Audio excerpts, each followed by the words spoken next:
kanina ko pa nga chinachat. Ang tagal mag-reply sa akin. Sabi mo magjo-joyride tayo pag hindi natuloy ha. Ikaw naman atat na atat ka.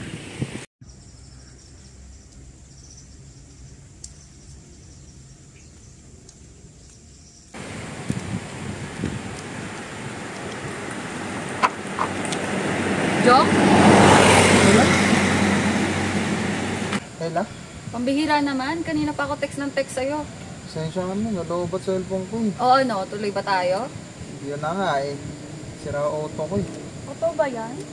Kala ko ba big time ang jowa mo? Umayos ka nga. O ano? Maayos pa ba yan?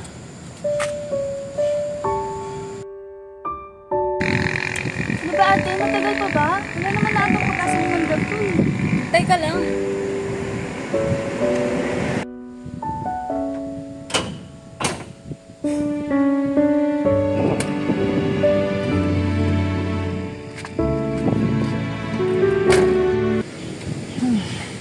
Ano, let's go?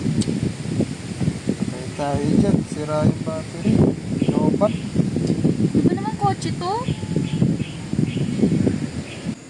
Ano ba naman yan? Di naman pala tayo matutuloy. Kumain na lang kaya tayo. Nagugutom na ako kahit ano dyan oh. Kahit naman may fishball dyan, okay na.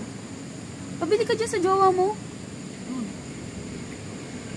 Patay, yung wallet ko eh. Naiwanan ko sa bahay. Naku kuya, alam ko na yung ganyang style. Ito ate, real talk lang ha. Magjojowa ka na lang yung mas mahirap pa sa daga. Don't settle for less. Balang ako dyan.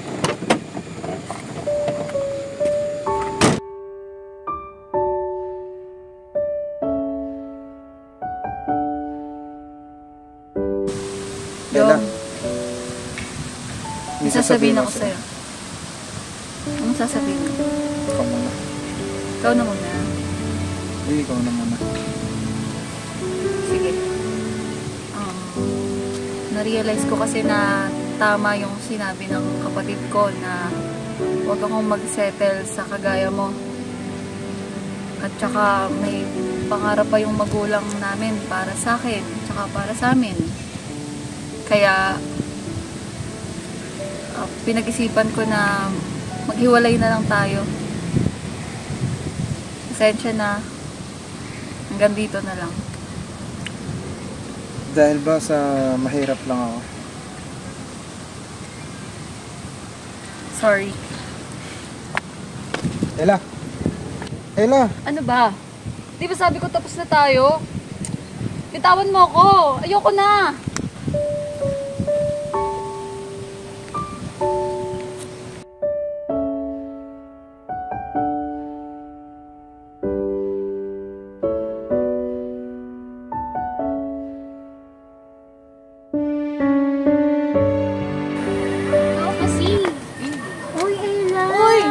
Ate Ruth! Ay, kamusta na? Okay lang. Okay lang din. Ko pala.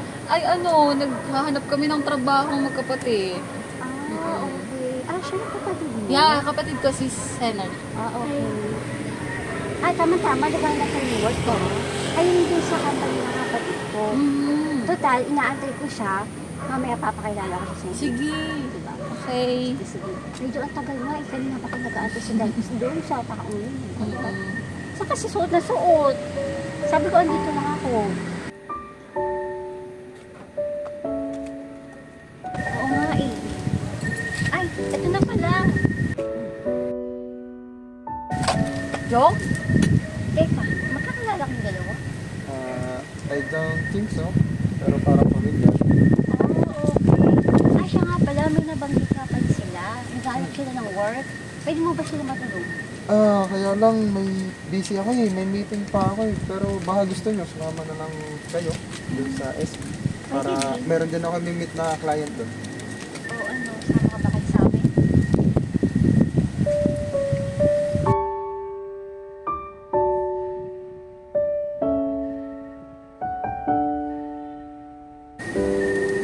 Ano pa? Ay, Ate Ruth, hindi muna kami makakasama kasi hanapin kami ng magulang namin. Pasensya na, Ate Ruth. Next time na lang. Ganun ba sa'yo? So, sige, ingat kayo pa. Bye-bye.